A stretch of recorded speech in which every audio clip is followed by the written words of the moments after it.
Hello and welcome. This is NTA Tuesday Live and I'm Cyril Stober. Tonight the program will focus on 1 year of the Bola Ahmed Tinubu presidency and will deepen conversation on multi-sectoral performance under the renewed hope agenda and to comprehensively lock the gains in one fold in an open, clear and transparent perspective. We would be bringing you top economic managers of the Tinubu presidency who will take us on a journey through the 1 year under review. But before we get into the conversation, let's get to see this report put together by correspondent Haman Jabani.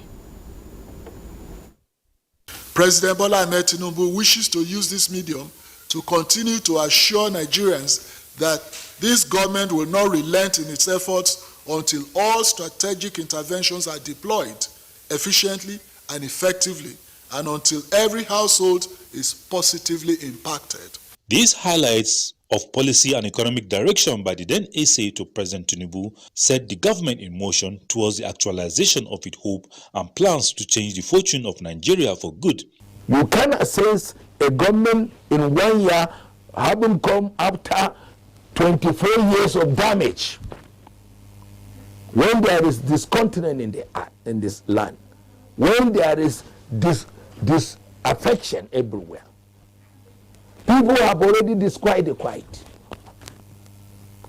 Now, with the renewed hope, Tinubu is trying to quiet the disquiet.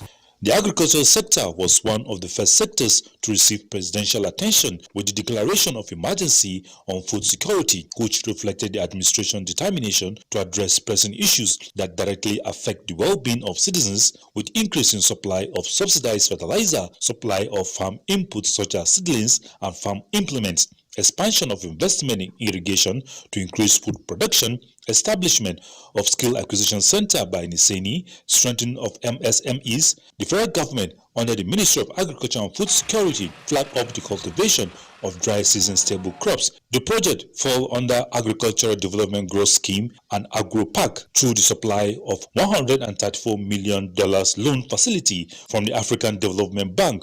The first 1 year should be looked upon as a learning process of what is happening and some efforts at achieving those results. But the coming year should be a year of implementation. Assuming office with clear mandate to drive the transformation of Africa's largest economy, the government ushering a new era of renewed hope saw the removal of fuel subsidy as a decisive step towards a more sustainable economic future. Within the first year in office, access to creative program for startups, MSMEs, providing 50 million naira in conditional grant to 1 million nano businesses nationwide was introduced. A new single-digit interest rate fund to provide 75 million naira to support manufacturing enterprise, 3 MTT program that aim to develop 3 million technical talents by 2025, in line with the presidential vision of making Nigeria a global hub for digital jobs. Abuja Kaduna Kano Highway is also getting attention. The bridge that links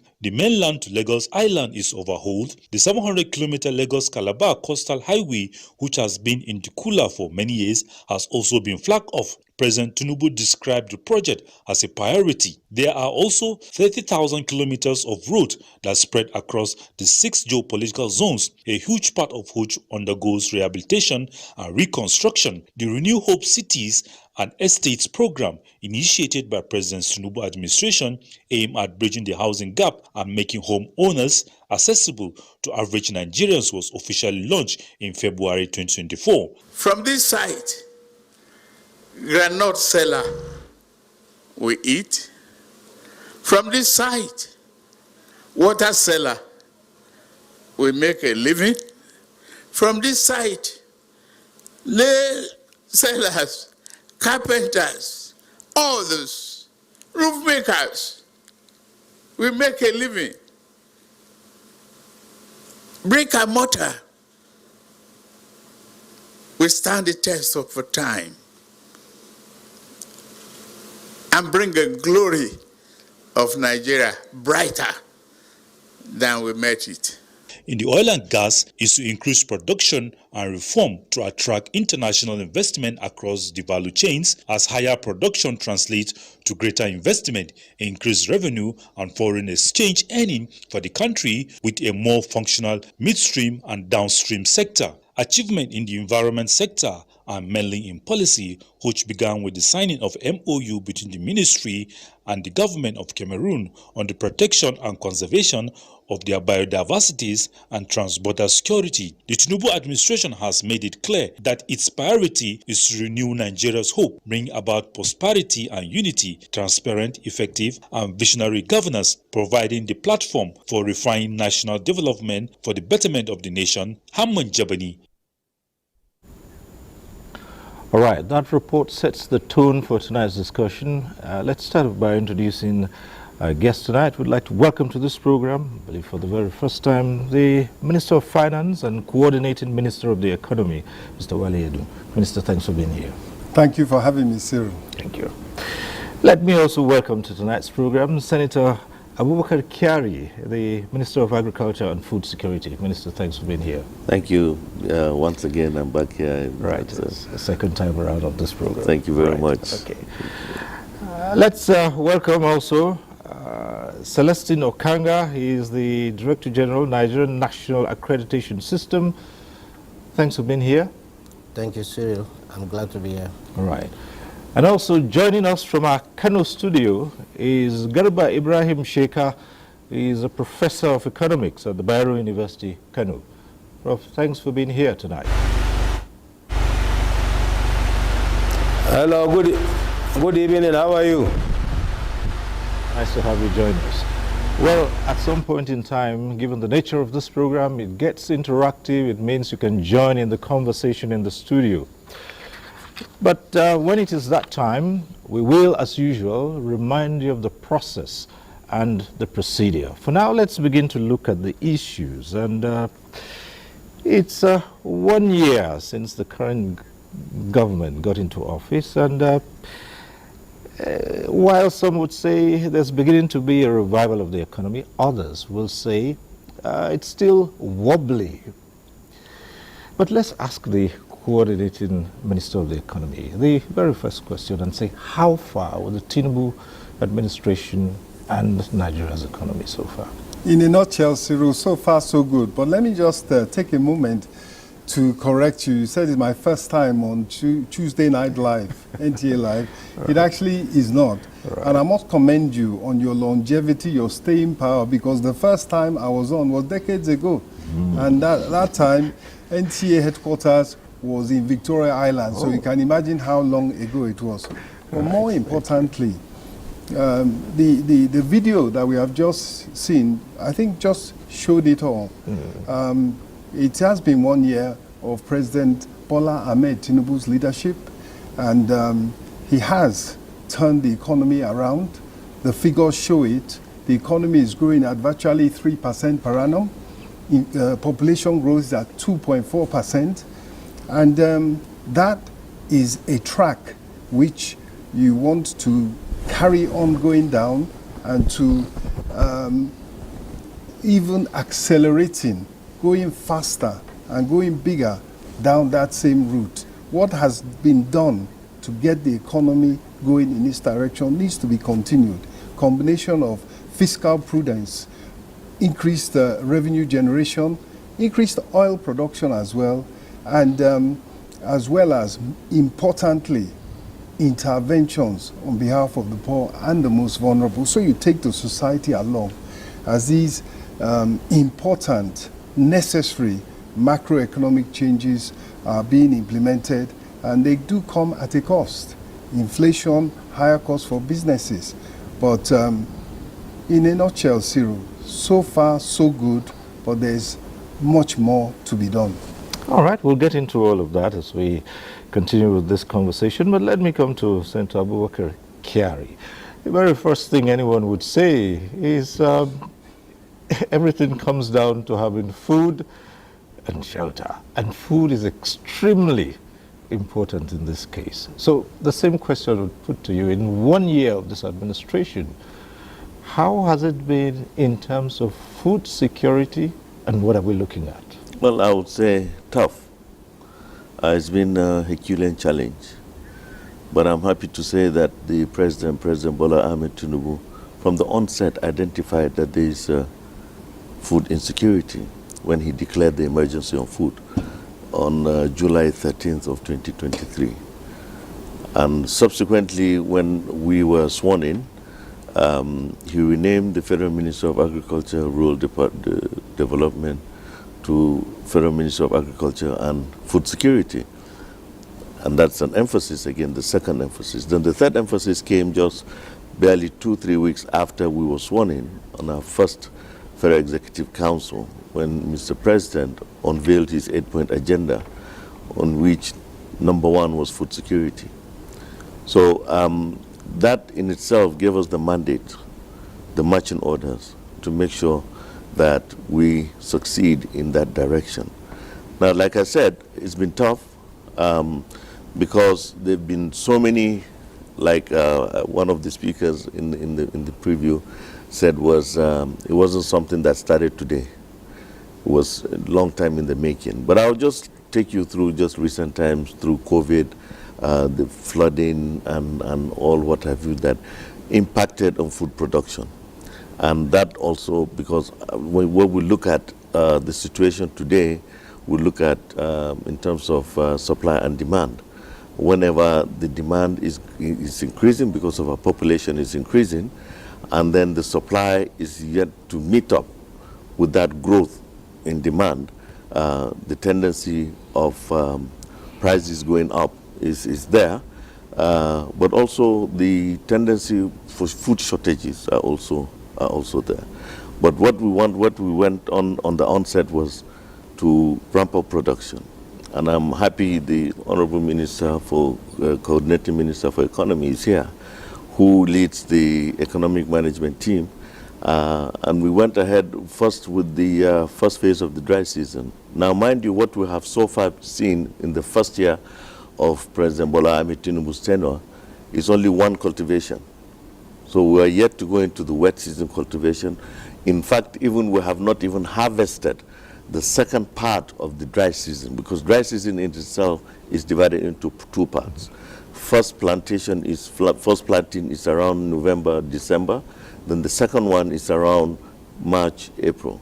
And then harvest, that one, the first one harvests in March, and on which I'm happy to announce that we have done a tremendous harvest in terms of wheat, where we got the support from the African Development Bank with the loan of the $134 million under the National Agricultural Growth Scheme, Agro Pocket, where inputs, fertilizers and agrochemicals and seeds were actually given out free of charge.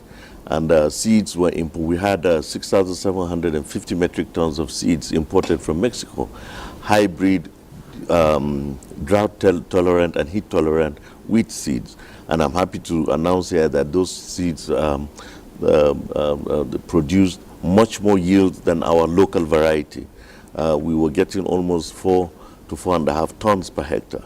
So we had a bountiful harvest on the wheat, and like I mentioned yesterday in the media, my media briefing, was that there was an inflow from the economic angle of about 310 billion naira into the system on the wheat production. That is from the sales and all the other attendant benefits that accrued from that harvest. And we did not spend, both from the agro pocket and from the intervention that the government had done, we did not spend more than 50 billion naira. So you could see the multiplier effect of that production. So in itself, that was the first part that we have seen. We are yet to see even, but we're getting reports, and we have, I must say, a bountiful harvest for the second part of the dry season, which is the rice. And it's, we have had the first part of rice in some middle belt states, Nasarawa, Taraba, Niger State. But then the other ones are coming from Borno, Jigawa,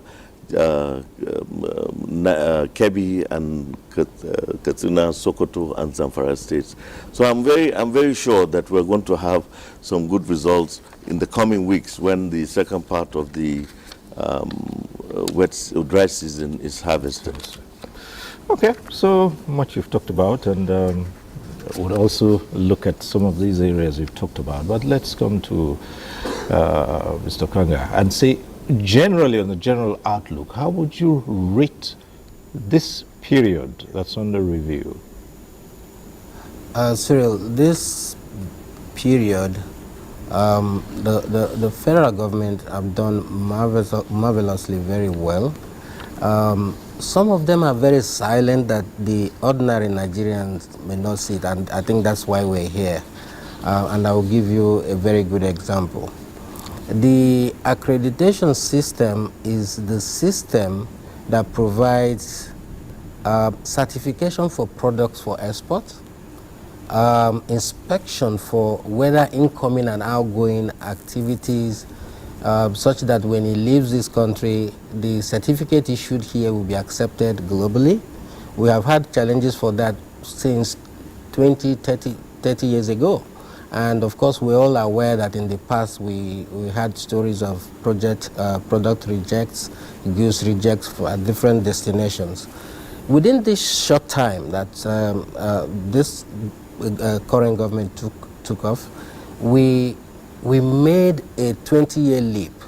From the June 23rd to June 29th, the international body for accreditation, globally, International Accreditation Forum and International Laboratory and Accreditation Laboratory Corporation, are both coming to Nigeria to, for the first time since our independence, to look at the strength of our accreditation system, so that they can grant us that status that allows our certificates we issue here to allow our goods land in destination countries and shall not be subject to retesting, reinspection, and recertification. We call it peer evaluation, and we're having 12 countries selected from different parts of the globe to come.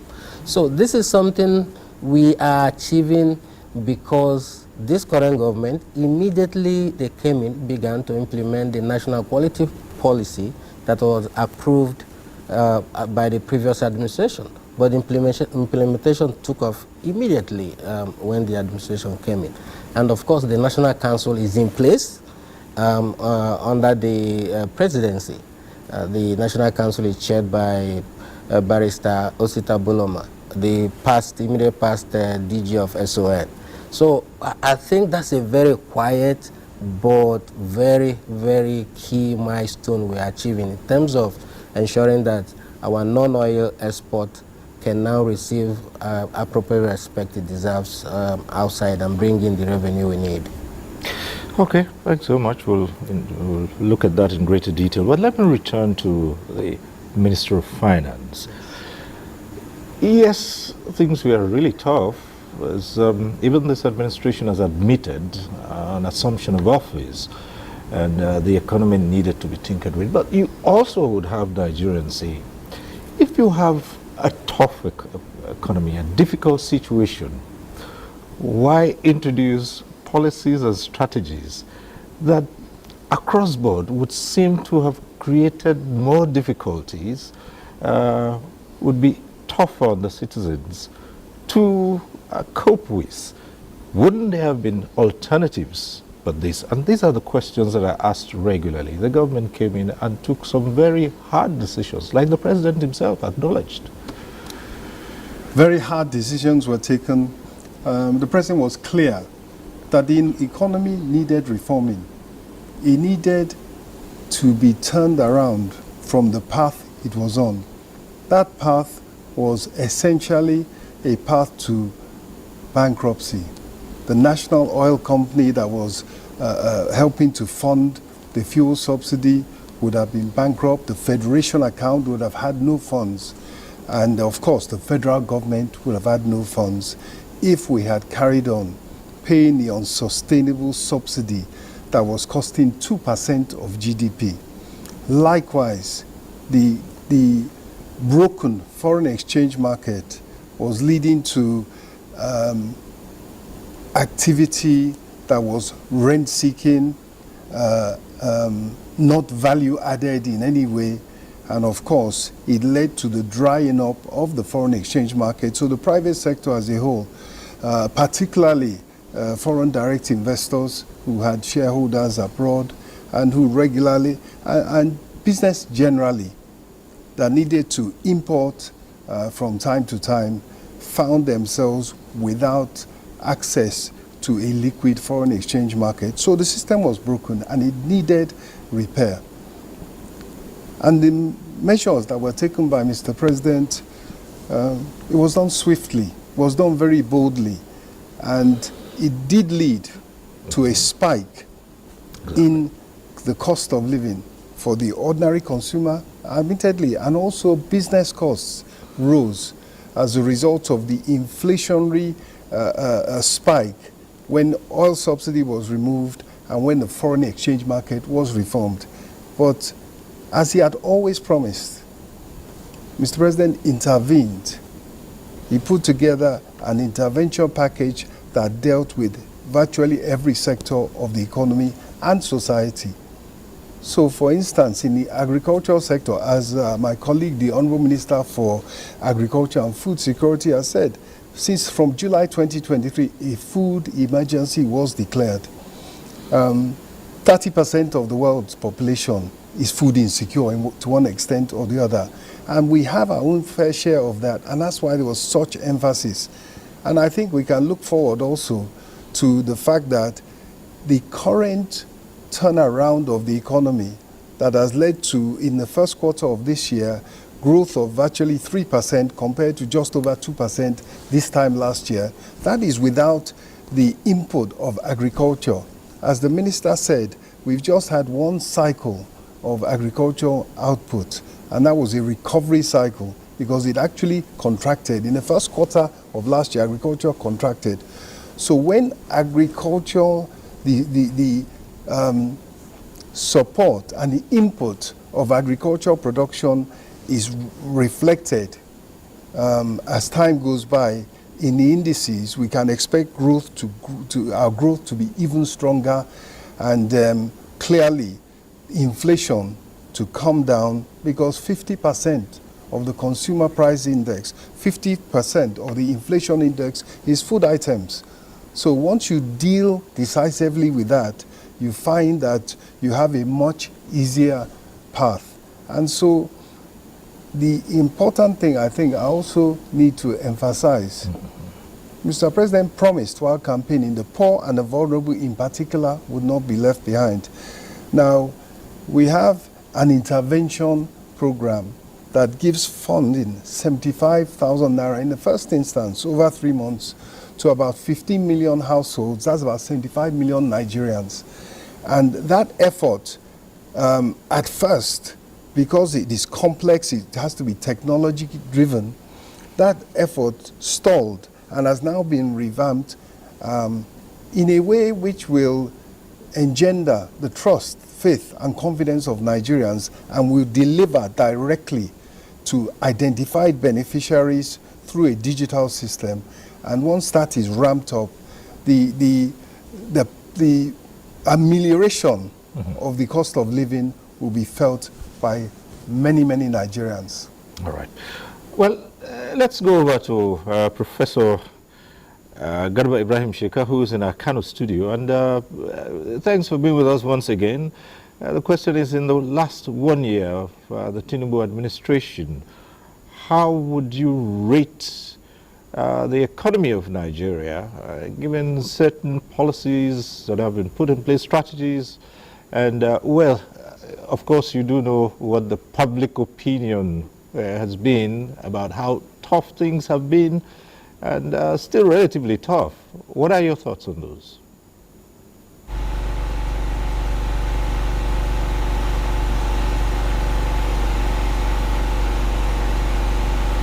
All right, I'm not certain Professor Ibrahim Sheka can hear us, but if you can, let's just ask you once again to assess 1 year of the Tinubu administration in terms of the economy.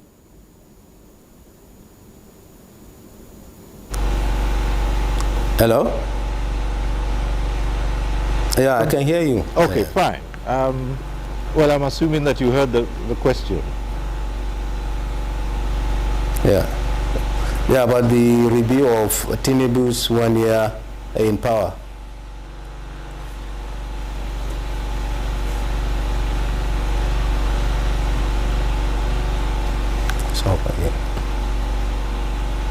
Yes, we're saying in the 1 year of this administration being in office, how would you rate the economy?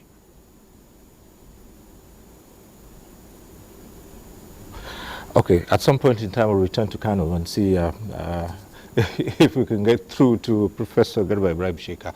But back here in the studio in Abuja here, Minister of Agriculture and Food Security, yes, you've outlined what has happened so far, but one of the biggest challenges still remains the cost of food. And like the Minister of Finance has just said, most of the inflationary trends we've seen are rising from the cost of food. You also have people who argue and say, there's food. Yes, it's But available. It's available, but Affordability is the problem. I mean, I guess that's the key question. Yeah. Is it affordable if it's there? Yes. But let me say this, that I can also argue that it's the other way around that causes food inflation, not the way the Honourable Minister had stated, that food inflation is a major factor in the overall inflation. Steps were taken, hard decisions were taken by Mr. President. For me also, I think those are the best decisions for this country. But they will also have an impact on prices of goods and services because of the attendant implications that it has. But at the end of the day, that will streamline, and you're going to have a more efficient process and a more efficient system. A situation where subsidy, we all knew for the how many nth time everybody has been complaining about subsidy. In fact, all presidential candidates had been canvassing for the removal of subsidy. But of course, that will have its own implications, but at the end of the day, you will have a system that is more efficient, system that is more answerable to the people. Now, of course, then what we saw as a result of that is, I would say, spiking food costs. Now, what is spiking food costs? Food production, food consumption is not consumed where it is produced. It has to be taken to the market. The person has to go to the market to buy and bring it. And all these have attendant transportation costs with it. So where you have the rise in petrol pump prices and what have you, it also invariably will affect food prices, even in production. For instance, in the wet dry season that we have seen, when the area of subsidy, because dry season is mainly by water irrigation, and most of it is through fuel-driven irrigation. And that is why today, because of Mr. President's marching orders on CNG, we're getting CNG conversion kits for even fuel-driven water pumps. So by next dry season, in fact, Kebbi State had gone that and had even supplied over 100,000 conversion kits to the water pumps. So we believe that cost of production has gone up. Case in point, what's the number one input in agriculture today? It's fertilization. Fertilizer last year was 18,000 naira per bag. Today is over 40,000. So, but when you go to the market, there's food. But that cost of production has gone up. So how do you bring down this cost of production? Well, I will look at it, ramping up production is the easiest and the shortest way, because a factor of supply and demand. So when you have availability in excess of demand, then you're going to have prices would tend to come down. So, but at the same time, we've been looking at other means of fertilization. We're exploring the use of organic fertilizer, for instance, that the products are here locally. They can be gotten here locally. A lot of countries around the world have started switching from inorganic to organic fertilization. So this is another way to bring down the price of fertilization, for instance. And like I said, for dry season also, the use of CNG converted water pumps. So these are things that we look at, and in fact, even in 2024 budget, you could see access roads is also another major factor to the rural areas where farmers can bring their produce to the markets on good roads. When you don't have good roads, then of course transporters would charge much higher cost than if it were a smooth road. Right. Well, let's see if we can return to Professor Garba Sheka in our Kano studio. And Prof, I believe this time you can hear me loud and clear. You can at this point? No, it's, well, okay. I'm hoping you can hear me clearly now.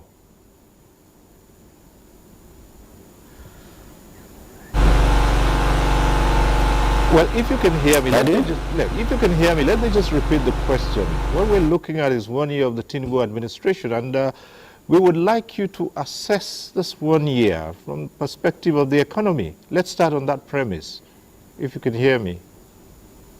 Thank you very much. Yeah, thank you very much. I can hear you. Yeah.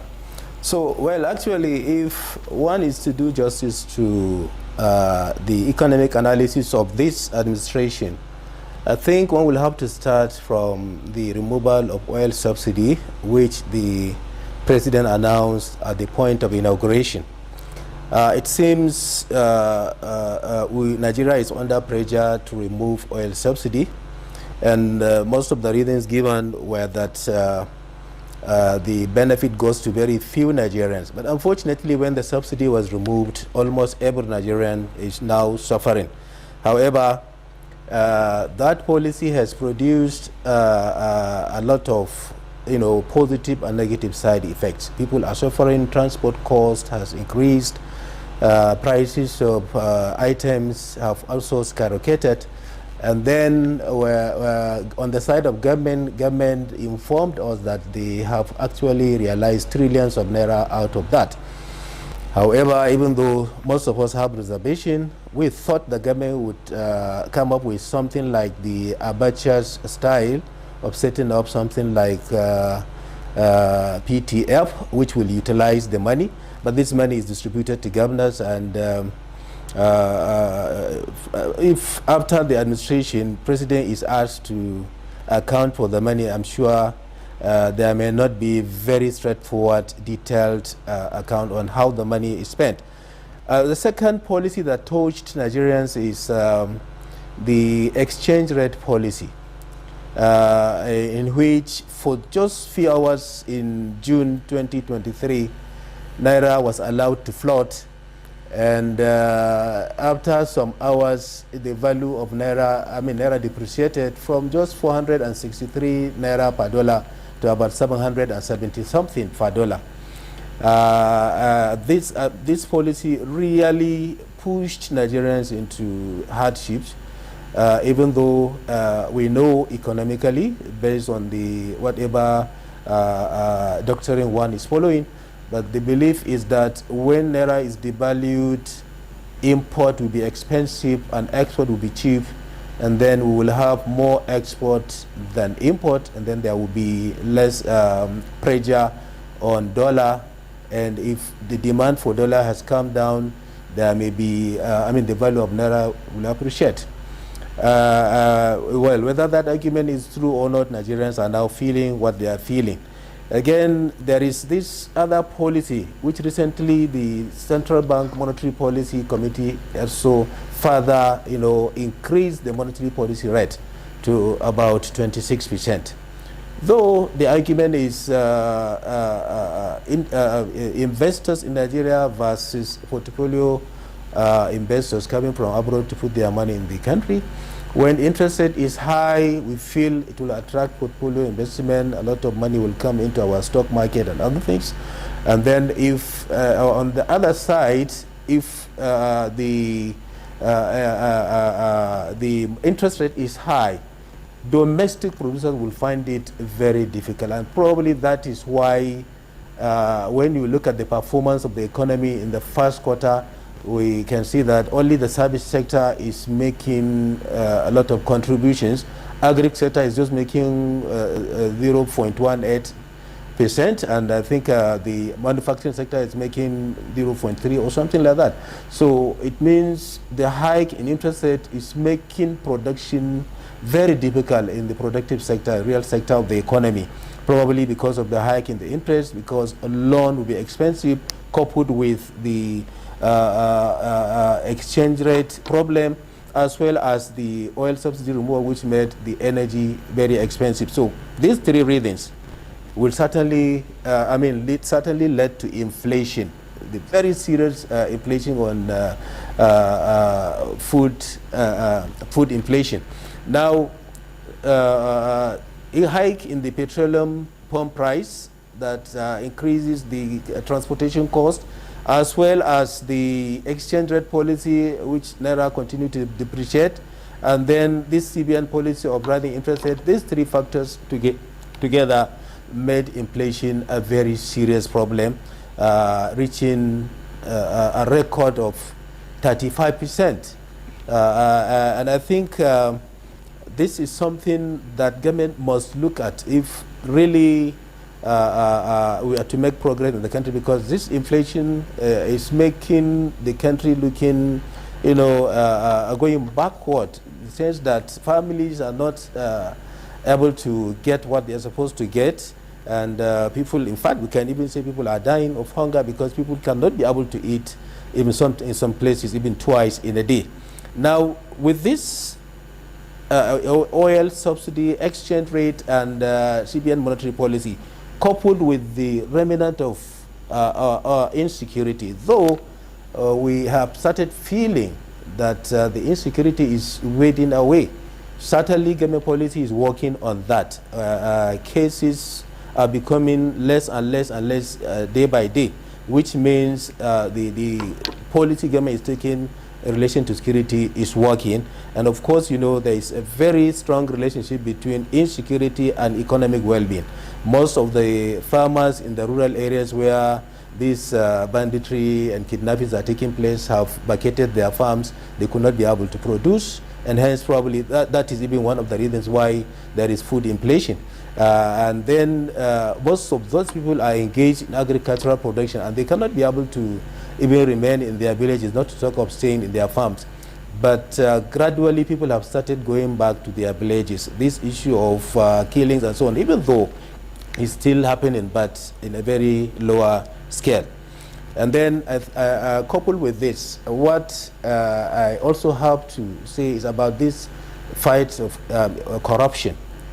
All these things, even if government can put everything in order, if corruption is not actually treated very well, certainly nothing will go on in this country, nothing will progress. So I think the fight against corruption will have to be more and more supported by the government. The way it is actually going on now, people are not happy with what is happening. Cases are being reported. And I think the only way that probably this can be reduced, because most of this corruption comes from governors. We hear governors, EFCC charging them with billions of naira or sometimes billions of dollars. So unless if the government through its efforts can remove this immunity of governors, let the governors face whatever corruption case when they are in power. If they are found guilty, they should leave the power and let somebody take over. I think if that is done, if this clause in the Constitution is actually removed, that this issue of immunity to governors, I think we will be wasting a lot of time in fighting corruption. And most of those that are corrupt, when they get out of the governorship office, they try to run away. Okay, and Prof, you've raised quite a number of issues. Right, you've raised quite a number of issues, and those ones certainly we'll be looking at in greater detail, particularly when you talk about the exchange rate and the interest rate. These things we'll definitely will look at in greater detail. But let me return to the Abuja studio here and engage Celestino Kanga once again. with the policies that have been put in place in the past 1 year, do you see more opportunities for citizens to get more engaged in the productive sector of the economy? Yes, there is opportunity that Nigeria and Nigerians need to take advantage of, and that is the strength with which Nigeria is approaching African continental free trade. That opportunity is huge. The wonderful work the Ministry of Agri is doing, yes, we will feed our people, yes, we will grow, ensure that we have enough for them, maybe hopefully at affordable rate. We also need to have those top 10, top 20 export agricultural products, which they are, since this government, they are focused on ensuring that those non-oil exports increase. And who will do the export? Our people. Who will do the trading? Our people. And with the larger African single market we have now, I think what we need to do, we have the population, we have the money, I must say, we have the resources. I think this government, because of the way the government is committed to the non-oil export drive, our people, if we position ourselves well, especially the SMEs and the manufacturing sector, we can actually rule this AFCFTA, the African single market. And I think that is why Nigeria is repositioning our structures, especially the quality systems, to ensure that our product and services can compete in that single market and then be able to bring in the foreign revenues that we need. Yes, so there's a lot of opportunities, but we need to take advantage of the structures being put in place, strengthen our quality systems, the standardizations, the certification issues, and that is why our office, I'm sure many Nigerians who for the first time on the TV say, who is Nigerian National Accreditation System? It is the effort of the government to ensure that our goods don't get rejected anymore. That's why I'm glad that in 1 year, like I said, we have made a 20-year leap by the next month peer evaluation that is taking place. All right. And back to the Minister of Finance. Mr. Well, one of the most vexed issues is the foreign exchange matter. And this has been on the value of the naira. At some point in time, it would seem the government policies had led to a shoring up of the value, and suddenly it was expected to stabilize. But again, there's a downward trend. And I'm sure perhaps the minister heard at one time that what was being done was not sustainable. But the question is, has the government found a way to stabilize the naira? That's on one hand. And the question of interest rates as well. Thank you. I think the first thing that we must remember about when we want to talk about the exchange rates, that it is monetary policy. It is the preserve of the central bank, governor of central bank and his team are in charge of monetary policy, money supply, exchange rates, and so forth, albeit it is all under one economy, under Mr. President. But they do have, by law, autonomy. And Mr. President, being someone who has put as one of his 8 priority areas following the rule of law and maintaining the sanctity of contracts, has every intention of keeping to the letter and to the spirit of CBN autonomy. But having said that, clearly one of the major reforms that was made and one of the main areas that was broken was the foreign exchange market. There was no liquidity, there was no flow of foreign exchange. The little that was available to the Nigerian economy, chiefly from oil sales and some borrowing, was allocated in a very lopsided manner that benefited just a few people. That's clear. That has gone. In its place has been put a willing buyer, willing seller model. That initially led to, and that stabilized the rate somewhat, aided by a policy of increasing interest rates in order to attract inflows of dollars, because essentially it's a question of demand and supply. And what the economy needs to do to get the rate down and to keep it stable is to continue to attract inflows of dollars from foreign portfolio investment, people that want to buy government securities. And of course, this is where the harmony and collaboration and cooperation between the monetary and fiscal authorities came to be. Why we have a relatively stable exchange rate is because there has been additional dollars flowing into this economy.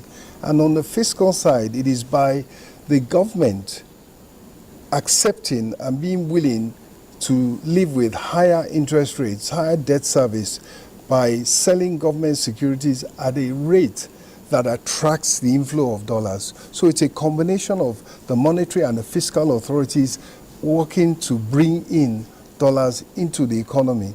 And we need more of that. But when you look at what has happened, for instance, in the oil sector, oil prices are elevated, but production has gone up substantially from about 1.3 million barrels per day in June of 2023 when Mr. President took over to now about 1.7 million barrels per day, and hopefully rising. And behind that, there's some incentives. A range of incentives have been quickly put in place by executive order, not waiting for legislation, and that has attracted and is attracting about $7 billion of investment that was waiting for the right conditions. So in brief, what we need to do is something that is being done, and that is attracting foreign inflows into the country, whether it's people that want to save with the Nigerian government securities or foreign direct investment in the oil sector and in other sectors of the economy. That is happening, and that is the way in which we can stabilize the exchange rate in the long run when we build up our buffers. As for inflation, the world over, the way to fight inflation is also to keep interest rates high, so that way it is a standard way in which people contract activity a bit in order to drain out the excess demand in the economy. It is what is done the world over, but what is happening in Nigeria, which happens only very rarely, is that while trying to battle inflation by elevated interest rates, which means you can't have much borrowing. As the professor said, you can't have much borrowing to invest, but you do have equity that comes out. And so what is happening in Nigeria, at the same time as we are battling inflation, the figures show the economy is actually growing.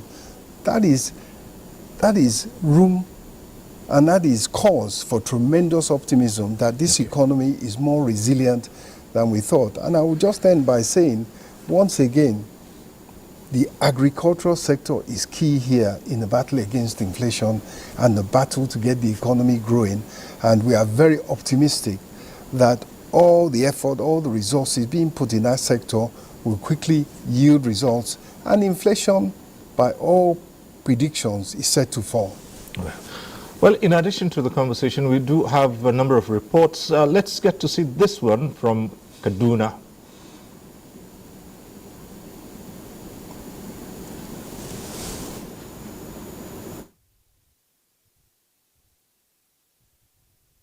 Tinubu roll out policies to put Nigeria's economy on the path of growth, one of which is ending the fuel subsidy regime. While striving to reduce the impact of the high cost of living on the citizens, The president focused on removing impediments to productivity and competitiveness for the sector to grow and create millions of decent jobs essential for long-term economic growth. The impact on the economy is enormous because it's felt virtually by everybody. What is going to come in terms of oil and gas or the blue economy or some other sectors will come up gradually but the one that as it affects the economy directly are being felt virtually by everybody. The issue of students' loans board is a very laudable initiative. Also, if you look at the area of the fracas between ASU and the federal government, President Bola Tinubu, in his wisdom, has removed the university system from the IPPIS. The president's unwavering commitment to better the lives of Nigerians led to the establishment of Infrastructure Support Fund for state to invest in critical areas that will create an enabling environment for businesses to thrive. Our refinery here in Kaduna is over 90% completion, is a testimony that we are on the right path. Stakeholders are of the view that many policies of President Bola Ahmed Tinubu no doubt has direct impact on the economy of Kaduna State. He has given a marching order to rehabilitate the Western Bypass in Kaduna State. I have received a number of books which have been distributed in our schools. These books, they are meant to complement the efforts of the state government in provision of instructional materials and learning materials in our school. The consensus among key players is that the reforms of President Tinubu are laying the foundation for a brighter future for Nigerians. In Kaduna, I am Muhammad Marajingi. All right, from Kaduna, we go on to Port Harcourt to take on this next report. The first year of President Bola Tinubu's administration offers opportunity for critical stakeholders to appraise the performance of the administration's 8-point agenda, with emphasis on food security, job creation, access to capital, poverty eradication, growth, rule of law, fighting corruption, and inclusion. Though the period has been tough and defining to some, a number of decisions, policies, and projects have potential for growth. It has been a period of taking tough decisions just to make sure that we stop the bleeding. Nigeria was bleeding. So the moment we turn the curves, cost of living will come back to normal. Nigerians will begin to see progress. We are going to benefit from the coastal road that is running from Lagos to Calabar. It will cut across our area of operation. Action right there on the platform was the removal of the fuel subsidy. It was a decision that he needed to take to even make fuel available, to ensure security, to ensure the stability in our economy. The rising cost of food items and cases of illegal oil bunkering to others is an indication that the government needs to do more in the areas of security and investment in food production. Even though the government has announced a lot of housing projects and even gone ahead to inaugurate them, but oil and gas, the pilfering and bunkering and stealing of our oil resources by unknown third parties has not been curbed. So, and that is where the country earns the more and the only taproot of our foreign exchange. Here in Rivers State, proponents for good governance commend President Tinubu's non-partisan disposition to the internal political wrangling, urging the regime to ensure that the rule of law prevails in the resolution. On the economic front line, the move to revamp ports in Rivers State, thereby making them more competitive, observers said is laudable. In this part, we have all that it takes, but it has not been utilized to the full blast. The ocean, the first port in this country, was built here, 1942. Maximizing opportunities in ports within the state, exploring more on deep-sea fishing via trawling, analysts believe would help to create more job opportunities for residents. In Port Harcourt, Kingsley Amajiri. All All right, back here in the studio, I'd like to return to agriculture again, and it keeps coming up, and even the Minister of Finance acknowledges the key role that agriculture plays in all of it. Minister, the last time we were on this program, we talked about various incentives and the question of fertilizer. You started talking about it today, and we did say we should find out the update on this tens of billions of naira of fertilizer, which started with this administration into the farmers. Well, I think you're making reference to the Central Bank of Nigeria fertilizer that was donated to the Federal Ministry of Agriculture. Yes. That's 2,150,000 bags of assorted fertilizer, NPK 2010-10, NPK 15-15-15, and 27-13-13, and urea and SSP in various quantities, and they're all located in about 6 locations. We have written to all the states, including FCT, for their allocation for evacuation, and they have started evacuating those fertilizer to the states. So it's ongoing, and we're happy we're on time. That will hit the just in time for the wet season cultivation. But I must say here also, fertilizer, like I said earlier, is the number one item in the cost item in agriculture. And His Excellency the President has also identified that, and that's why he gave that CBN fertilizer free of charge to all farmers.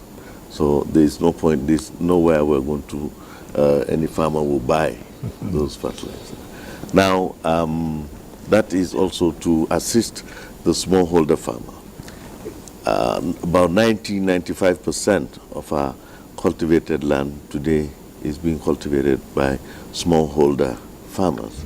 And it's very important that we also make sure that these fertilizers and these inputs that is being given by government to assist those farmers get to the right farmer. And that is why we've been crying about the verifiable data registry of the genuine farmer. And what we're going to start in this wet season is first and foremost to identify the farmland and also put in the farmer. Because there won't be a farm that is being cultivated without a farmer.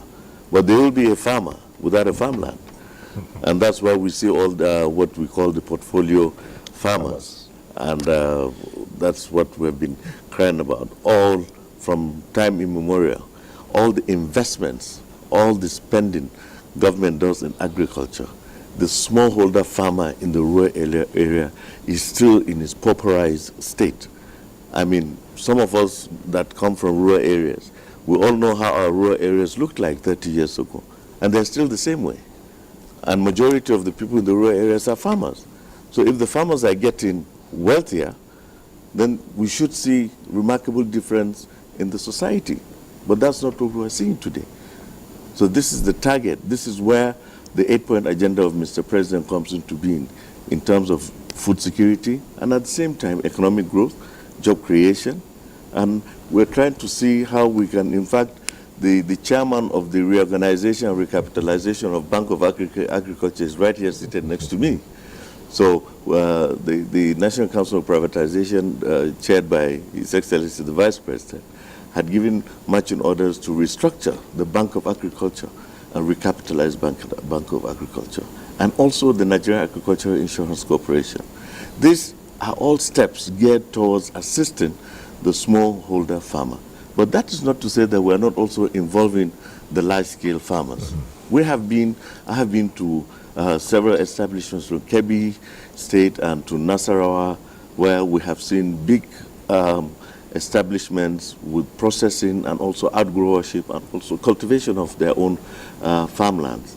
One in Nasarawa that I saw, what caught my attention was the village behind the research and development farm center, was that I noticed that there was all the houses there were made of bricks, were made of blocks, and had tin roofs, and some even had aluminium roofs. And I asked, I thought they were buildings for staff, and they said, no, that's the village.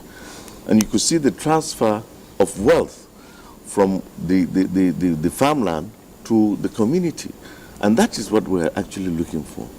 We have seen outgrower schemes that are wonderful. People have been able to, send their children to school, for instance, in rural areas because they could afford to do so. So what the government of President Bola Ahmed Tinubu had brought in was remarkable leadership, direction that everybody is now keen into. And I'm happy to also state that even state governors are doing wonderfully well in terms of meeting up with the food security. We have seen on the slide earlier, the tractors of the Niger state government. Jigawa has shown results in terms of production. We have seen what they have done. Kebbi today has given out 6,000 solar-driven pumps, water pumps for irrigation out of the 12,000 he intends to deploy.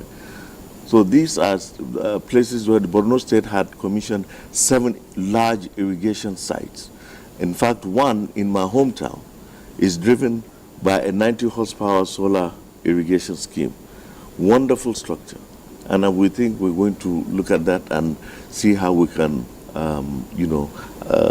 intervene, and also in the wet season, for instance, so that we can get maximum production so as to stem the food inflation and the food production that we've been talking about. All right. Well, at this point, we'll take a short break. When we return, there'll be more on 1 year of the Tinubu administration, about the economy, particularly with regards to agriculture, manufacturing as well. And at that time also, we hope to involve you in the conversation in the studio. So stay with us on NTA Tuesday Live. We'll be back shortly.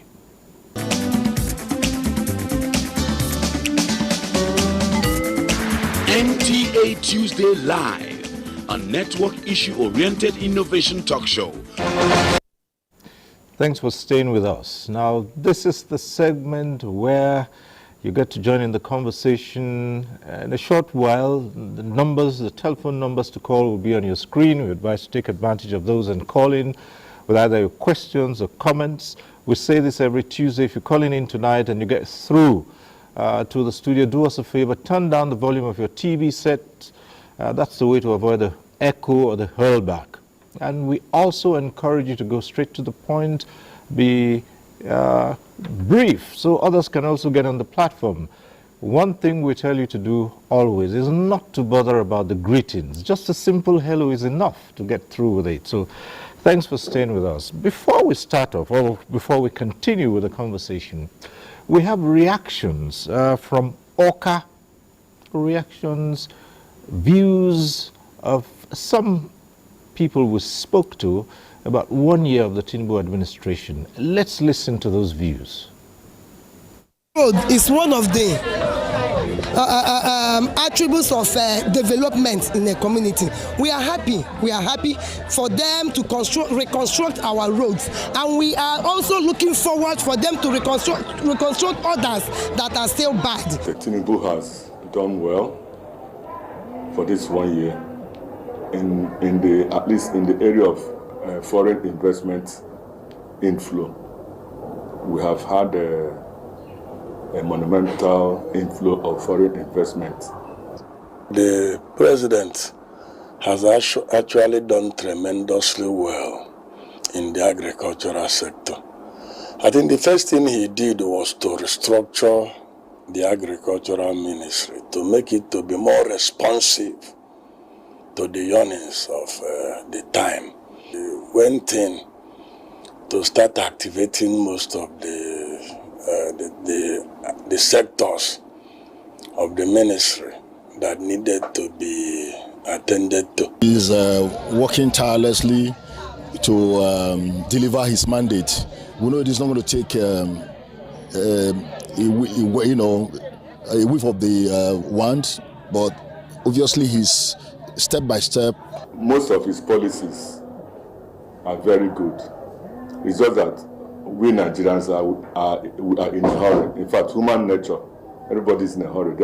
These policies are meant to have effect in a couple of months. In the area of provision of inputs that will actually make the production effective. So he had to introduce what we call NACS AP, National Agricultural Growth Scheme and Agro Pocket. This is a very big program of the ministry. Voices from Awka on 1 year of the Tinubu administration. Back here in the studio, let's even take one of the views from Awka there as we come to you. One of the respondents said, yes, perhaps the policies are okay, but that Nigerians are in a hurry. Do you blame Nigerians who are in so much of a hurry to get so many of these things behind them? We don't have to blame Nigerians, but as a government, I think we'll do more in trying to let Nigerians understand that some progress that you don't see walking the street or looking at the screens of your TV at home. Nations are built both with some silent investment into infrastructures, into, in our own case, quality infrastructures that you cannot see. The amount of investment going into ensuring that the quality of services and products in Nigeria meets international standards is huge. When you talk about investment going into Standards Organization of Nigeria is huge. That of our agencies involved in quality are huge. And there is a renewed commitment from the government side to ensure that national quality becomes one of the best in Africa. And that's why we have a council under presidency that is mandated to ensure that quality related issues are addressed maximally. These are not kind of progress you see. It's not structures, it's not buildings, it's not skyscrapers, but it has to be in place. Quietly, you need to have laboratories to test every agricultural products that live in this country. We need to strengthen them to have all the scopes they need to carry out these tests. Government is investing in ensuring that we have that system in place. We need to have certification bodies to provide certification for food safety, certification for all the requirements different destination countries need. The government has reawakened that need for certification to be properly done before anything leaves our shore. Inspections take place. There's investment on it. This is the first time we are asking ourselves, why are Nigerians not calibrating our pipelines? Why are we not the ones inspecting every container coming into this country? This is the first time government is asking such tough questions. What is wrong with our metrology? What is wrong with our... So, see, the government, in my own view, people should give the government a chance to see another 1 year, and then we can begin to measure certain things that are very, very silent now.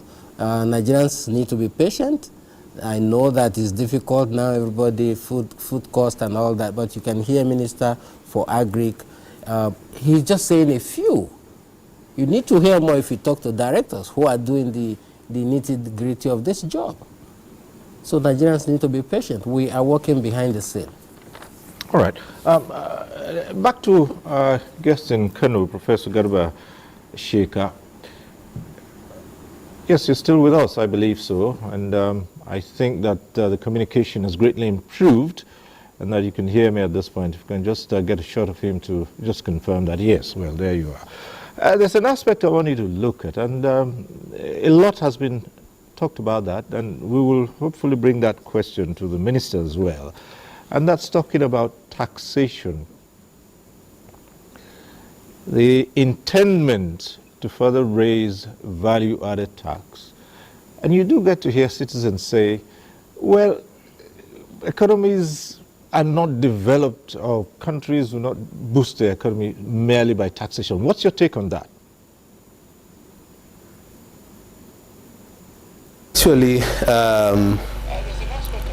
taxes are the major sources of government revenue, especially in developed countries. And the argument that government should not, although I have not heard you very well, but talking about value-added tax, I think it's important government continue to collect value-added tax, and I think the 7.5% that government is collecting, I think is adequate and is okay. The only thing is it should not be increased, but if there are other bases, it's important to identify more tax bases and impose taxes on them, but increasing the tax rate usually lead to economic backwardness. So I think the issue of government, concentrating or devoting to collection of tax, I think is important. If you are to engage in any economic activity within a country, you have to pay taxes, especially the infrastructure and other things that are provided by the government. And like I said, in developed countries, most of their sources of income is through taxes. They don't have all these resources that we are having. So I think it's important for government to dedicate itself more to collect taxes so that they can continue to provide the infrastructure. Especially, I want to commend the government in line of provision of infrastructure. This road construction, the continuity in the government is very important. We enjoyed it and we like it. All the good projects that have actually been commenced by the previous administration, this administration is actually completing them.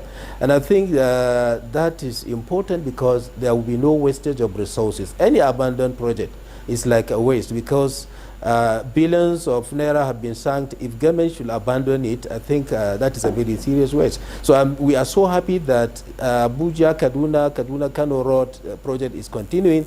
We are so happy that the rail line linking Kaduna to Kano is also continuing, and the rail line even linking Kano to Maradi is also continuing. I think it's important. So for all these projects government is running, apart from the revenue generated from the almighty oil and other sector, I think government should concentrate on taxation. On the value-added tax should be collected, and I think more bases should be identified for government to make more income from taxes. All right. Well, back here, Minister. This administration at the inception did promise that rather than look at increasing taxes, it would expand the net to bring in more. And from what has been happening the last 1 year, has that been the case with the administration?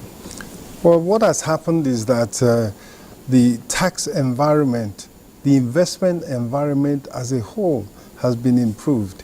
In terms of taxation, the aim is to grow the economy and thereby collect a higher volume of taxes as a result of the success of business, rather than trying to increase the rate at which the existing businesses are taxed.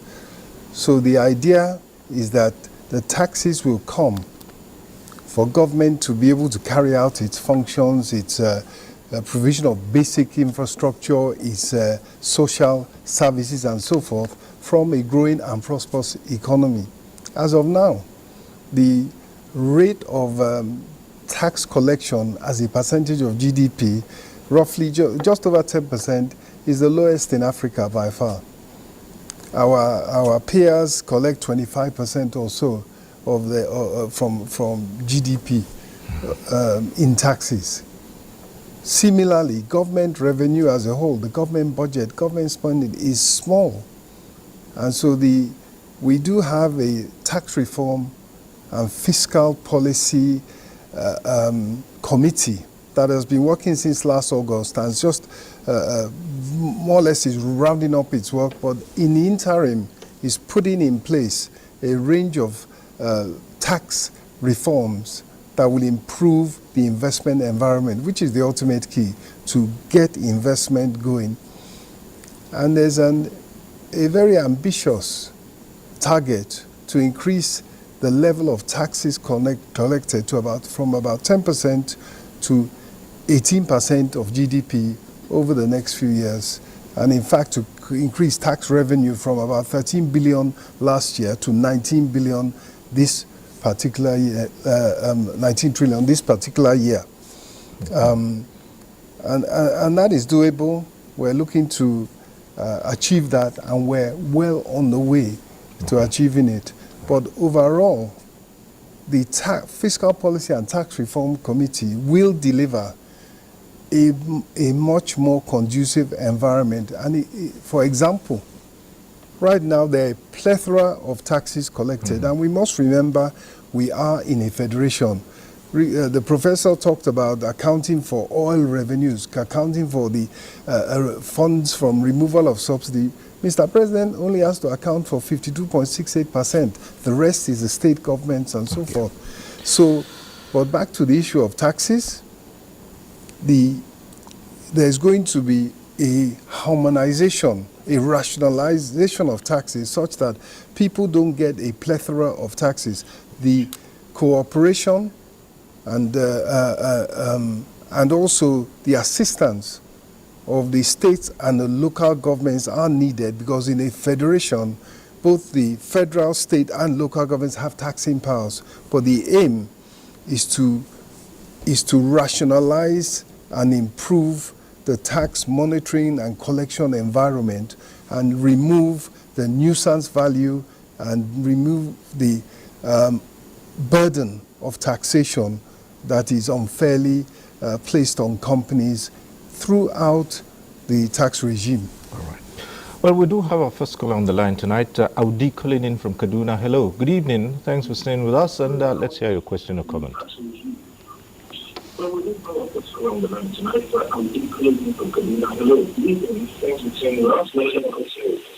Yes, good evening, my father. My name is Haud Alamin, calling from Kaduna. I just want to put in some few things, although the time will not permit me. I have a lot to say in terms of agriculture, but I just want to start by commending the effort of the Mr. President Tinubu for having that guts, that audacity to remove the first subsidy at the inauguration stage. In fact, I'm part of that. I'm a proponent of that kind of ideology. That if you want to do something in Nigeria, you should do it at the ground, at the initial point. Just take the action. If not, if you want to seek the opinion or the advice of the advisors, I don't think that policy can be. It can never see the light of the day. It will have been, I'm sure it will be nipped into the bud, I'm sure by now. So I just want to talk about agriculture in Nigeria. I don't have much time to spend, but I just want to advise my father here, the Senator Kerry, who happened to be the senior minister in the Ministry of Agriculture. I have my brother there too, Mr. Sabi, he's a friend. So please, I just want to give this advice that we are the grandfather to the economic, I can call it the agricultural policy of Malaysia country or even Bangladesh country. But if you look at how they have been progressing in that sector now, I'm very much confident to say now that we are now the great grandchildren of those countries now in terms of agricultural education policy. So I want to give us an advice, maybe as a kind of my contribution to that. If you can I will equally volunteer from my own side that the youth, especially the kind of very progressive youth, which are one of them, that they have the zeal and desire to have a very formidable agricultural execution policy. Execution of agricultural policy in Nigeria. If we can equally sponsor those, select maybe, I don't know, you can prepare some states of which I'm sure the Niger State, the KB State, National State, and even the Maiduguri, at least we have a very kind of formidable youth that are very, very kind of natural agriculture driven with that kind of their very sound ideology that if they are sponsored to those countries I just mentioned now, like Bangladesh, Indonesia, or maybe the other countries that in the Asian countries there, they'll definitely come into Nigeria here with a very sound economic imbibed policy. Like myself, I'm ready to sponsor myself to go. But even if I should go, I don't think anything I bring in, if I don't have the support of the agricultural ministry, I don't think it can be very much useful to Nigeria's economy and the kind of direction. All so, right. please, I'm trying to put it across. My name is Lamin Audi. I'm from Agri in Niger State. I have devised my own governor to our representative that what is happening now in National State, like the minister talk about one company, all land company there in National State.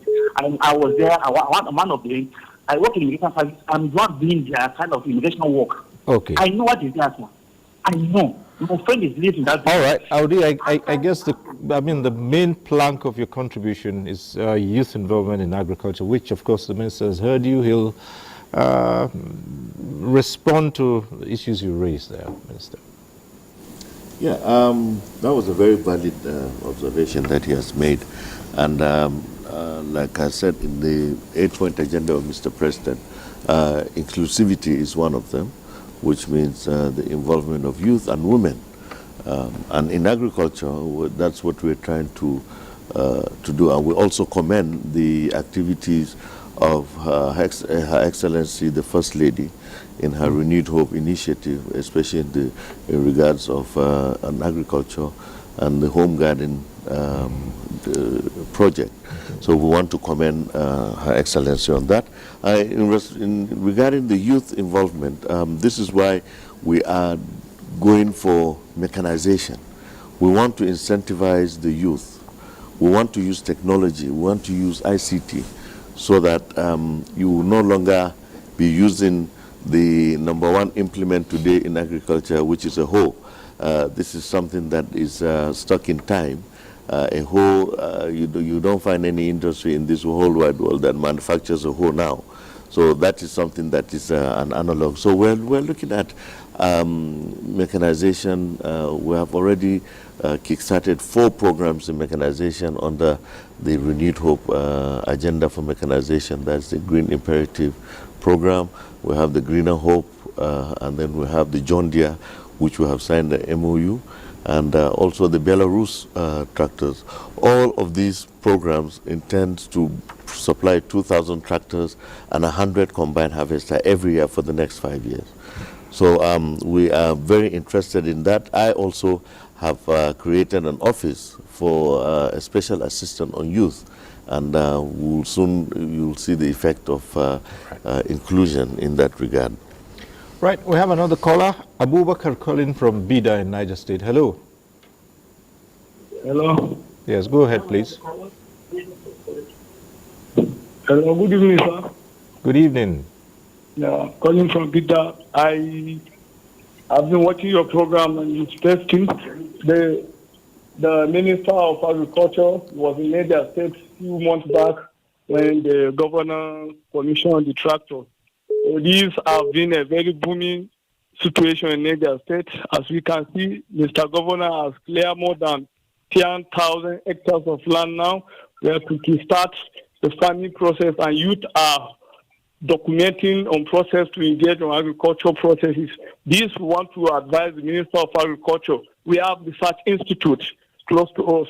If the research can give us more seed, because most of extension workers have registered with them. So we want to involve our agriculture really right from the green economy. So we're advising the minister, we need substantial director of the NTA so that this will fast track the program. So the youth are at anxiety process need to involve in agriculture. Thank you and good evening. We support the program of the Mr. President and that of Governor of Niger State. Thank you and have a wonderful night. All right, thank you, Abubakar. Again, question of youth and involvement in agriculture. And the tractorization policy, and that's one bit of it. Yes, you talked about support for the smallholder farmers, but again, you need the big-time farmers, and the pristine ways of agriculture have to be put aside this time around. Well, first let me say all of the 4 programs that I mentioned have different implementation policies. The Green Imperative seeks to establish service centers in all the 774 local governments of the country. Now, those service centers are to be operated in a PPP, public-private partnership model, where you have a service provider would now either be a dealer to sell a tractor and then also give the farmer access to capital to finance. And that is why exactly what I'm talking about, to the restructuring of the Bank of Agriculture.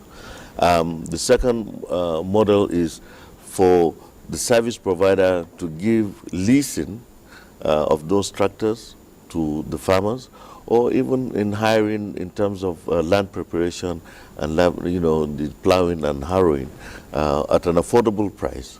And that is another area that we're trying to also incentivize our farmers to be in a cooperative, in a cluster, where you can now prepare land widely, so that you can have everybody, so that the tractors will just come and prepare all the land. So the tractorization policy is well thought out, and is going to address most of these problems and issues that were faced in the past.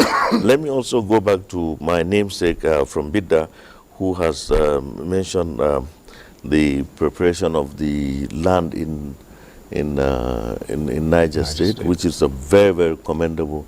And but I'm sure he doesn't have the figures correct. It's more than that. It's more than 10,000 hectares. It's a lot more than that. But the institute, the research institute he's talking about, is the one in Badegi, close to in Bidda, the Cereal Research Institute. And we're working on those research institutes. Research institutes are doing wonderfully well. Within the last 1 year, you could see the production of research that has come out of all our agricultural research institutes, and that is because of the enhancement that we have seen in terms of budgeting and also in terms of coordination. So they will surely get the quality variety of seeds that they require. All right. Our next caller is from Benue. Mona calling in from Benue. Hello. Okay. Hello, Mona from Benue. Hello. Yes, go ahead, please. Good evening. Good evening. I want to contribute on the issue of fertilizer. Yeah, I heard the minister telling us that on the issue of fertilizer, we as farmers, it will be good if he's giving us this input. Around April, look at now, it is raining. There is no fertilizer. There is no seed. These things that they are talking about, some of us don't even know where to go and get it. And this input, those fertilizer that he's talking about that has been subsidized, we don't know where to get it. How shall we get this fertilizer that has been subsidized? If they actually want agri to be effective, give the farmers all that they need. Let us April. When you give us these things around April, we'll be able to produce. A lot of people even this year, they will not even be able to apply for fertilizer, because a bag of urea now is 40,000, more than 40,000. Those are our problems. If not, we are asked if we farm and we cannot apply this fertilizer, there is nothing that can help us in producing anything at all. So they should look into that. Right. And the other one that you are talking about, the commissioner for the Bank of Agriculture, there was a woman that came to Benue State, came and told us, collected our money that she was going to open our account for us. When we even, some of us had accounts, but this woman insisted that we should open another account. This woman collected money. They suffered us. We went and showed them our farmland where they were. They went there to supervise. We tell us to do this. Even went to the Royal Highness, Mrs. Sophie, all those things happened there. But at the end of it, we did not see anything. It became a wasted thing. And at the end of it, the money that they told us to open account again, we have not even seen it. So those are the things. Actually, if we are to tell you what we farmers go through, you will be surprised. Because we, the less privileged farmers, we go through a lot. People will come that they are coming from federal. We did policies. If you want 5 hectares of this, pay for 5,000 on the hectares of land. We will pay this for 5,000. They will accommodate it and go back to federal capital. They will not give us tempo. And at the end of it, we end up suffering and suffering and suffering. We have a lot. If these people actually want agri to survive, it will be good if you find some people to come down to the lower, to be the bigger farmers, and ask them our problem and what we go through people that they send them from federal to come and assist us. Right. We have a lot of problems. Up till now, some of us, we don't have things. We have farms everywhere. We don't even know where to get those fertilizers. Okay. It's not just me. You can have my number. I will take you all those places. Okay. We have suffered so much. They will come and say that you are registering us again for all right, Mona. Okay, fine. Yes, you have listed out that many of the problems, especially the one to do with fertilizer, access to fertilizer, and also the matter of people claiming to be from the Bank of Agriculture who have involved you in certain things that you say are not clear. We'll get a response to that. I think that was very useful feedback from Muna in Benue, and I think we've listened carefully. The Minister of Agriculture and Food Security has listened carefully. I've listened to everything that has been said about the interaction and the experience with the Bank of Agriculture. I do chair the committee that has been set up by the National Council on Privatization to revamp, rejuvenate, and bring back the Bank of Agriculture as a vibrant support and financing mechanism for the agricultural sector. We are on that task, improving the corporate governance, looking at recapitalizing, and even finding technical partners of international repute so that they can deliver at all levels, particularly as Muna and her like are saying, at the lower level, at the ordinary farmer level, at the peasant farmer level. So that is a very, very worthwhile input and feedback, which we will not take lightly. Thank you. All right. We have another caller, Ahmed, calling in from Kanu. Hello. Good evening. Good evening. Yeah, Mr. Sir, good evening. Good evening. Thank you very much. Yeah, welcome on board. Because I know you serious right when I was in primary school. Any forum that you are, I know it is very, very important. Very, very. And I can see you very well. You are looking healthy, looking younger than your age. My question goes, but the protocol, let it be observed. My question goes to the Honorable Minister of Agriculture. And I want to just shed more light on what my sister said from Benue. Even though, and although, this is happening, now you said we are producing urea, or even if we are not producing urea. In any budget in Nigeria, they will say money has been earmarked on this, on that, based on agriculture. Then we have not gotten yet. And then if you come from the state level to the local government level, this goes this way. A farmer is willing to buy. He will sell all his goods and he said he wants to buy. But unfortunately, when it reaches the state level, they now share it according to their party. Is it for the party or is it for the masses? One down. Secondly, if you go to the local government level, they will not say, who and who do we have in this ward? Give him this. Go and share to our people. Who are those people? Those people that don't belong to the party, they are not Nigerians, or they don't belong to the local government, and they are ready to farm. But they only say, in the night, come, give so called that word. Who and who do we have? Give them so amount of bags. Then, and you said it was 17 thousand. Now it has reached 40-something thousand. So imagine the margin in between, within which period we have this.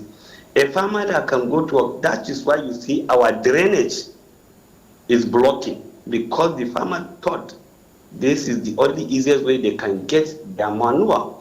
Then they now block the waterway. They now put everything they have from their animal waste, then let the water so that it will now generate. When it's time for them to remove it, to go to the farm, they use their own means and carry it. They are locally made manure. So please, sir, with your office, how can this go to help the local that cannot afford that 40,000 per bag? Okay. And then stoppages of that drainage, it will cause flooding, and it will go bad way. And then talk through your office and help the masses to know their left from their right, because all these things, we are going backward. We are making drainage. The government has done it and give money. And then the locals say, okay, since they cannot give us the manure, the urea, then what are we doing? Let us do our local means. Then they now put all dirty, all the animal dump inside the gutter so that the water will soak it, then it will germinate. From there, they now start be removing when the rainy season enter. And now we are in the first of the rainy season. They will evacuate it and go to their farm. Then forget about on urea they are giving us, because if I do not. Okay, all right, Ahmed. At this point, we'll let the minister respond to these issues you've raised here. Well, I'm quite happy they're raising some of these issues. But let me be very clear here that from the last administration and even before then, fertilizer was never distributed. From 2015, we had what was called the Presidential Fertilizer Initiative, where inputs were made available to fertilizer blending plants at an affordable prices, whereby they go and sell to the open market. Since that time, there was no government intervention in terms of provision of fertilizer to farmers, except now. This is the first time in a long time that we were able to do that. And this is what I raised earlier. During the first outing that we had, that was the first phase of the wheat season, in the dry season, we observed the same things that they're talking about. Inputs not reaching the intended genuine farmer.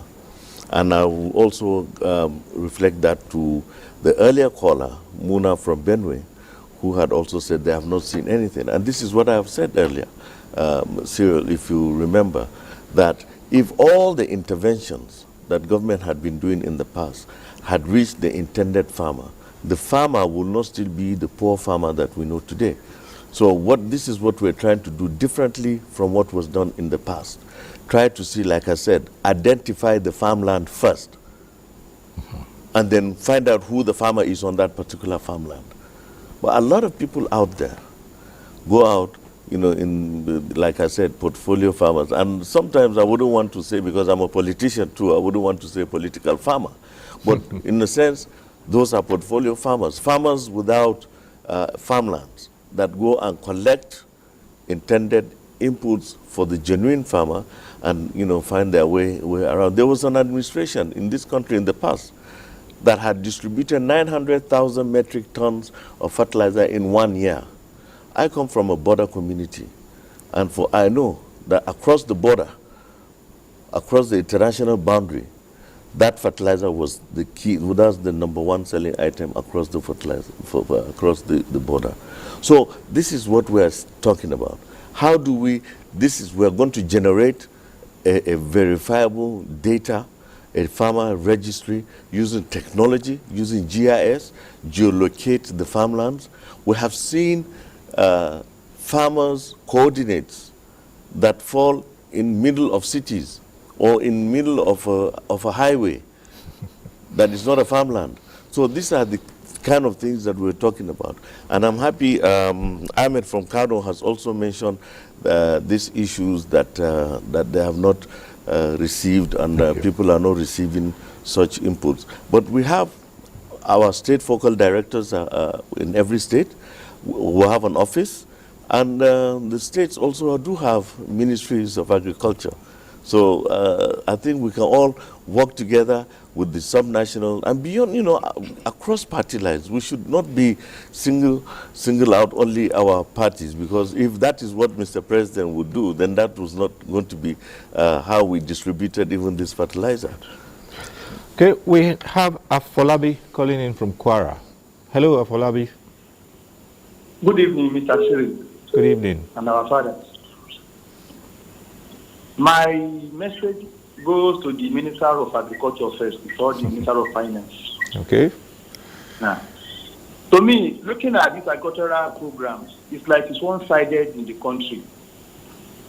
One, Minister of Agriculture, I can hear you talking about Jigawa, talking about Niger, talking about Nasarawa. Does it mean that the governors of other states like Kwara and other parts of the country have not done the required thing that maybe us benefit from the federal government intervention in agriculture? I'm aware of the time when you launch a program in Jigawa, Kedi, concerning wheat, the state government are expected to clear some hectares of land for wheat production. And you have finished the first season. You are now in the second season. Now, if Kwara is not good for wheat production, and some southern parts and some north-central or southern parts of Nigeria, does federal government not have any program for them in agriculture? Why are we hearing only Niger, Nasarawa, Jigawa, Kebbi? Don't you have farmers in southwest? Don't you have farmers in south-south? Or are you doing it in Bati? That's my first question for the Minister for Agriculture. So, and then let me tell you, if you want agriculture to go to the where it's supposed to go to, don't channel agriculture to Nigerian governors. You are talking about using the Bank of Agriculture. Bank of Agriculture, unless you restructure it, it's just a mere bank. It's not working on agriculture at all. Okay. If you borrow from China, every province in China, every country in China, sometimes the government of Nigeria send Nigerian contingent to go and learn in China how they do the agricultural dependence agriculture. After all this work, it's nothing come out of it. That's another thing. Now, coming back to the Minister of Finance, now, we appreciate removing of subsidy, this and that and that. Now, the effect of the subsidy removal, the benefit of it has not gone to the Nigerian citizen as such. Even though it's good, it's a laudable something that you remove subsidy. But also removing it has been defeated because you are enriching the governor of Nigeria more than enriching Nigerian citizens. Anytime there is reduce of allocation and increase in demand for dollar. So if the I'm saying the federal government will only account for 50% of it, or that, and then I'm the government now that they even take those governors to court concerning local government allocation. Or else you address that issue. If you continue to give this government all these state governor anything you are giving them in Nigeria, you are just wasting resources. The citizens are not benefiting from it. Now, coming to the issue of taxation, when you are traveling, some people collect tax on the road. State government are there collecting from the revenue on agriculture, another one local government barricade. Oh dear. Well, Afolabi, sorry, but you've actually made the point. Two key issues you've raised here for both the Minister of Agriculture and that of Finance, and the response to that. Well, let me just state that states have comparative advantage in the crops that they produce. And like I said, at the onset of this program, we've had only one cultivation. And I'm making reference to results that has happened. And in terms of wheat, we had only 15 participating states. And it's irrigation. And it's the type of soil and the type of climate and the type of weather that wheat is amiable to. So Kwara doesn't have to be, is not one of those. But Kwara is also good in rice, which they have done. Rice has been harvested now in the second part of the dry season from Kwara State. But what Kwara has comparative advantage over a lot of areas is the cultivation of cassava. And that is, we'll see it down the line, down the year, when harvest of cassava will be done. So that is not to say that it's only lopsided. We have just had a meeting with the National Cocoa Management Committee where 14 states are participating in the cultivation of cocoa, and which we want to revive in a very aggressive manner, cocoa and palm oil, which is one of those export commodities that I think the DJ had raised earlier, in as much as we want to secure food security in the nation. We're also looking at areas where we can have comparative advantage over export of food crops and cash crops. So we have then so we'll see Kwara in areas of cassava, and I've also engaged the governor of Kwara, who happens to be the chairman of the Nigerian Governors Forum, in that regard. Right. Well, Minister, thank you. Folabi, thank you. The benefits of removal of fuel subsidy.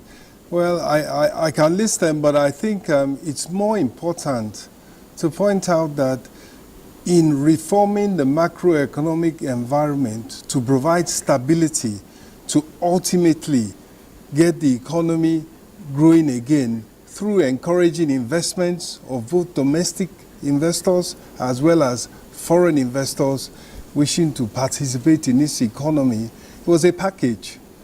It was not done as fuel subsidy removal in isolation. As we've said, there was the reform of the foreign exchange market to a willing buyer, willing seller model that brought liquidity.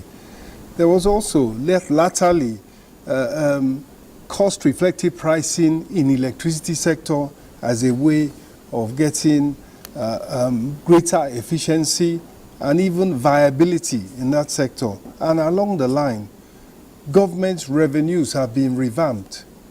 Technology has been applied, and that has led to not just a substantial increase in government revenue. This is non-oil revenue. This is federal government revenue.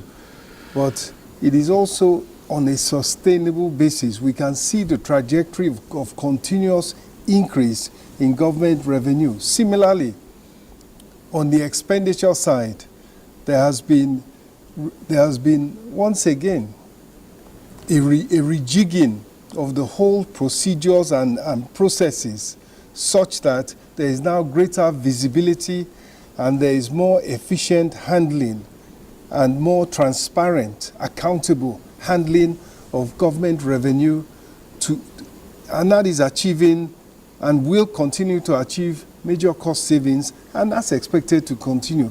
And that's why the government today can pay its way without resorting to illegal debits of its overdraft at central bank, relying on ways and means. It is in fact paying back the inherited ways and means overdraft. Okay. 7 trillion in all this year is being paid back. 4.5 trillion has already been paid back, with another 2.5 in the process. But ultimately, all these measures, what have they achieved so far? In a short period of time, we have the economy growing again at above the rate of population growth, which is a key indicator. And as we've just discussed, agriculture, when the agricultural contribution comes in, we expect an even greater rate of growth. Okay. Similarly, the oil sector incentives have been reformed. Their investment is going in there. That is now a globally competitive oil investment environment. Similarly, the move to CNG is providing greater opportunity for investment, creation of jobs, and reduction of poverty, and so on and so forth. And I must commend also, as the Minister of Agriculture and Food Security has done, the emphasis on getting agricultural production of even Her Excellency the First Lady, Senator Tinubu, has has added her own weight and her own considerable influence to trying to get school farms up and running again. The effort has to be complete. There are so many other reforms that have been put in place in a year. You can see what is being done in infrastructure to not just provide a better operating environment, but also to create jobs and increase productivity in the economy as a whole. So it is not just the benefit of fuel subsidy removal per se.